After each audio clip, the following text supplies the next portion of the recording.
Astronauts to the moon.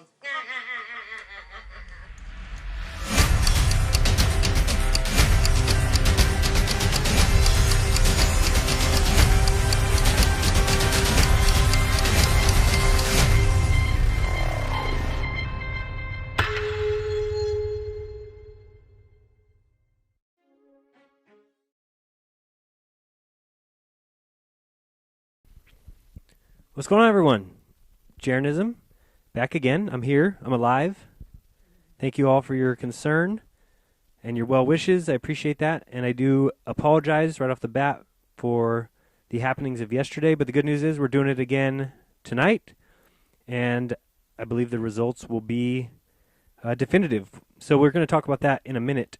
First, I had some rather bad news. This is the last time Jeranism will be coming to you. The channel name, that is. I've decided to change it. No longer going to be Jeranism. I am now Schillerism.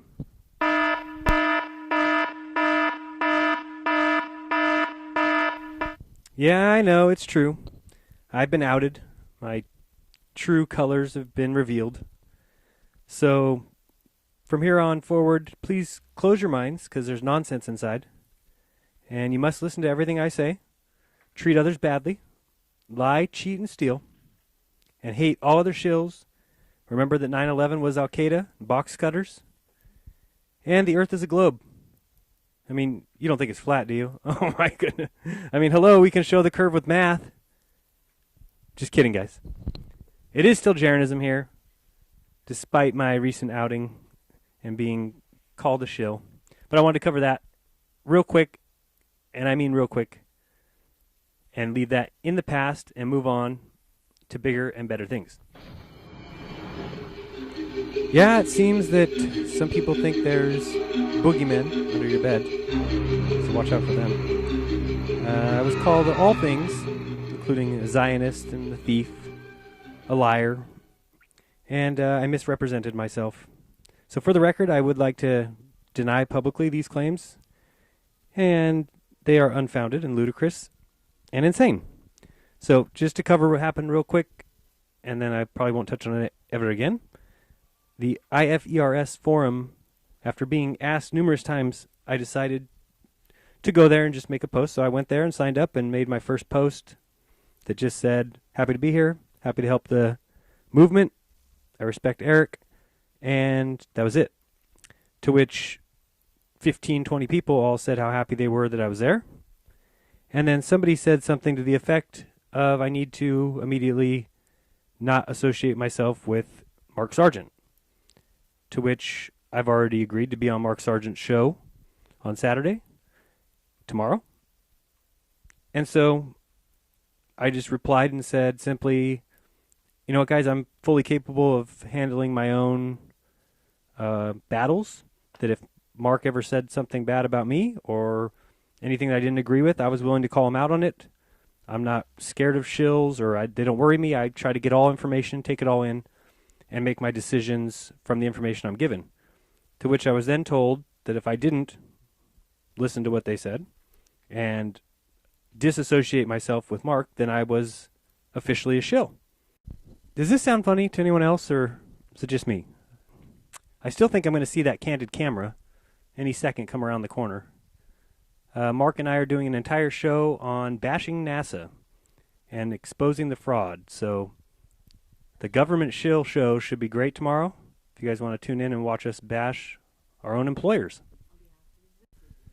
So despite me attempting to explain to them why they didn't have to worry and they could listen to the show and see that I had nothing but the right intentions and they should wait until I've done something against the movement before labeling me anything, I got cussed out and removed. And so here I am, no longer a member of the IFERS forum. Now, prior to my removal, their claim was that I had stolen Eric Dubé's money. His donation of $200 to secure the cameraman for the experiment, I had stolen it. So let me just say, I have the utmost respect for Eric. He's never said anything of that type. I wouldn't know if he said it yesterday because I've been removed from the forum. So I am publicly stating that, Eric, if you in any way feel I misrepresented myself by asking for donations of $1 and you donating 200, if I misrepresented myself in any way or stole your money, all you have to do is email me. It's all yours. I'm not keeping anybody's money. That goes for everyone else too. If anybody feels misrepresented or whatever, simply email me and I have no problem returning that. Everyone in the forum over there said that I was definitely not legit because I was asking for money and I should just be like Eric, who doesn't ask for money. To which I responded before I got kicked out that I have a donation option on my videos for those who would like to, and I even tell people, if you don't have the money, please don't donate to me. I don't have the money to donate to anyone right now. I'm just asking if you'd like to help out. It takes time to make these videos, and people have wanted to do that. So that's really awesome. I thank everyone who's done anything to help me. But for them to say that I'm demanding money and Eric's not, again, this is nothing against Eric. He wrote a book, and I think anybody who spends the time researching that and writing that book deserves to be paid for his work. Yet for them to say I am not Eric because Eric doesn't ask for money, I guess they don't realize that his books are not free. So it doesn't make sense to me where any of them got off, and there's 2 moderators there who called me every name in the book, and another forum member who continues to email me telling me that I am a thief and I need to return Eric's money. And she also has told me that I've finally completed my task, which was to associate Eric with myself. And now that I've done that, my shill job has been completed. So I guess that was my goal. I didn't know. They work shills differently than I guess I did. I didn't know I was a shill. So sorry, Eric, that I've associated you with me and whatever that does to taint your name. I apologize. Like I said, I wouldn't be where I'm at today if it wasn't for you, just as I said the same thing about Mark. That if he's a shill, what a terrible job the government did, because I was not going to make any videos. I was kind of afraid to until I watched the Clue videos and I said, you know what, if he can do it, I can do it. So, way to go, government. You messed up again. So I will keep repeating because it's the truth that this has nothing to do with Eric. I always said I wasn't going to call people out by name in any of my videos until they've done something to me. But this may be my fault. I always thought the IFERS stood for International Flat Earth Research Society. I did not know it was actually the International Fanatics Exposing and Removing Shills. They have some amazing moderators there at the forum. They noticed me right off the bat, and I wouldn't bow down to their commands, and they removed me. So, excellent job, guys. You are amazing Flat Earth research employees or whatever. So, if you haven't noticed, or if you haven't been there, just so you can kind of get an idea of what I'm saying, does that sound familiar when there's a system set up to where somebody will tell you, an authority will tell you what you can and can't do, and if you go outside of that, you are removed? It should be very obvious that it's exactly like a little organization that has a little influence on the world called religion, and the other one that has a tiny little influence called science. And so my opinion on shills is don't worry about them. I tell you, everybody, to think for yourselves and not trust men. So what would you be trusting the shill for anyway? You should be taking in everything you can and making your decision based on all the input of what you want to believe or not believe, or if there's facts to back it. But just because Joe says Larry's a shill doesn't mean anything. So that's my feeling on that. So let's move on to the laser experiment day 1, which was yesterday. And I apologize for the video dropping. But if you remember, I kept delaying the start because I knew it was too light. And I didn't have any idea how long that battery was going to last, being that we were using cell service. There was no Wi-Fi.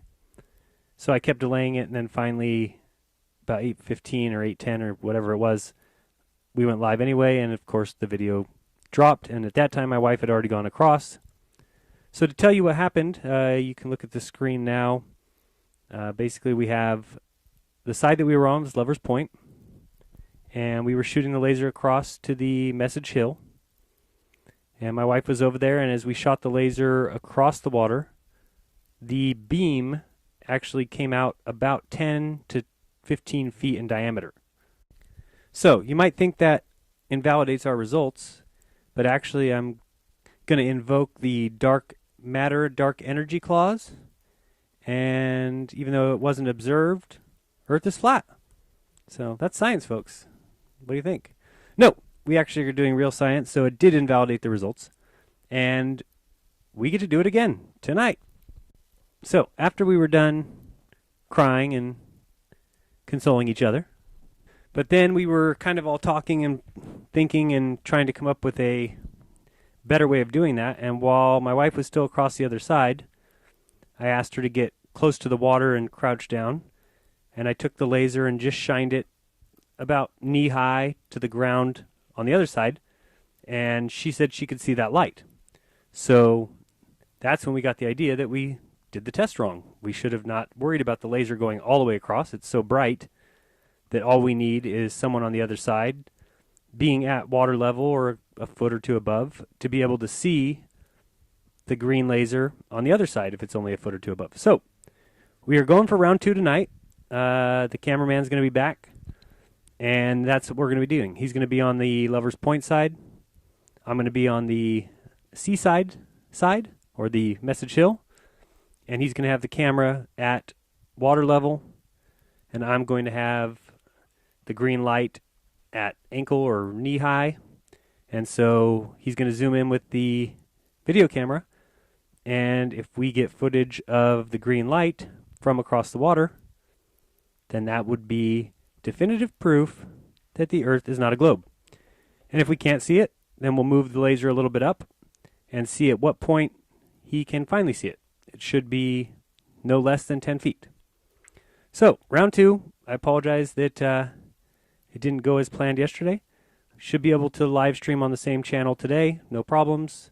Should be quicker, so there shouldn't be any issues. So join us, 8 o'clock is what time we will do that.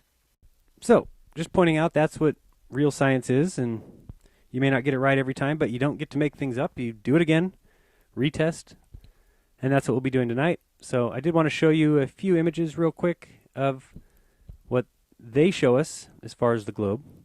First thing I wanted to show you was this Apollo moon photo. As you can see, this astronaut is standing with the flag with the Earth behind him. And first thing you'll notice is the size of the Earth, which is about the same size as the moon is from Earth.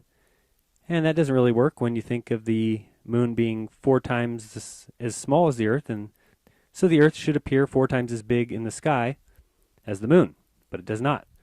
Then you look inside of his visor here, we'll zoom in, and you'll see what appears to be an astronaut with his hands up by his eyes taking the photo. Also, if you notice just him standing up in the direction he was, that astronaut would need to lay on the floor to take that photo. Then if you see, we scroll down here a little bit till we get to his chest, and there's a nice shadow of the photographer. I'll let you decide what that shadow looks like. Here we have a NASA rendition of what the Earth looks like with all the satellites that are supposedly rotating it, orbiting it. And as you can see, that's an easily navigatable path for the fantastic ISS team. Doesn't look dangerous at all. I can see why they don't wear any astronaut uniforms or spacesuits. Makes sense. And next we have some more definitive proof of the Earth being a sphere. This photo is taken from Saturn, looking back at Earth. It's right there, that little dot. You guys don't believe in that? It's evidence. Science. This is another satellite image of the Earth. And if you can't see it, you're not going blind. It's really that small. No, there's not a white speck on your screen. That is their evidence of the globular Earth. Now, you may be a believer in the NASA Apollo missions simply because the Lunar Reconnaissance Orbiter took photos of all the landing spots and the flags and all the equipment. And you'll see this photo here is clear evidence that we were there. Just look at NASA's drawn arrows pointing at the tiny little shadow thing and the little square. And that's proof. We were there. Don't you ever forget it. And as Johnny Cochran would say, if it doesn't fit, just make up some shit. And now, intellectual scientific definitions by Jared. Mirage. Noun, pronounced mirage. Definition: an unquantifiable phenomenon explaining the situation in which the impossible becomes possible. Input anywhere and any time when dumb flat earthers propose distances in photos that would otherwise be impossible on a globe. Calling them idiotic, possibly primitive, is probably the best way to present your scientific facts. First, do a test. Does this result confirm our preconceived notions that the Earth is a globe? There's no need to test. No need to leave your house. Simply invoke the Mirage card. It can't be beat. Because, well, we're science. By the way, you came from monkeys. And everything about your existence is completely accidental. All right, everybody. This has been Jaronism. Just another fun video for you. Reminding you to treat others better than you treat yourself. Don't steal from people. And remember to open your mind, there's truth inside. And also, open the link to the Ustream connection. And we'll see you tonight, 8 o'clock. Be there or be a flat plane. We'll see you tonight. Peace.